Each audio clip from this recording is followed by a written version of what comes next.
په پکتیکا کې یوازې همدا یو 15 بستریز مرکزی روغتون و چې د 22 ولسوالیو په ګډون به د ګاونډیو ولایتونو خلکو هم ورته مراجعه کوله.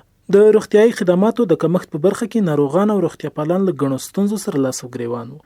د یاد روغتون ارتقا د سیمې د خلکو هغه لومړنۍ غوښتنه وه چې له تېرو 20 کلونو څخه یې په پرله پسې ډول له چارواکو وکړه، خو نن ورځ د خلکو غوښتنې ته په کتو د یوې رسمي غونډې په ترڅ کې د ارتقا مراسم ترسره شول.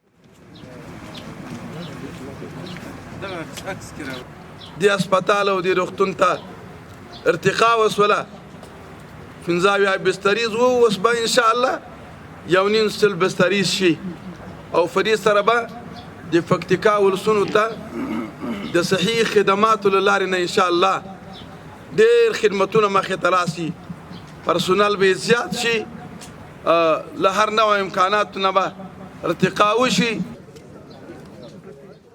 د مسؤلینو په خبره چې په نږدې راتلونکي کې به د یو لړ روغتونونو ترڅنګ د ورګون ولسوالۍ 20 بستریز روغتون هم 15 بستریز روغتون ته په خدماتي برخه کې لوړ شي. چې موږ تاسې پیشرفتونه به په دې باندې نه خلاصه کېږي. موږ تاسې به پر روانه هفته کې په ورګون کې د موږ د ورګون شفاخانه له 20 بسترو نه 15 بستره شوې ده. د هغې افتتاح به لرو او انشاءالله که ژوند په نږدې راتلونکي کې به د لا ډېرو ښو پرمختګونو زیری له تاسو سره شریک کړو. د سیمې قومي مشرانو او ځوانانو په دې کار خوښي وښوده او مننه یې وکړه چې د یاد روغتون روغتیا پالانو په کمو امکاناتو خلکو ته ډېر کار کړی ده.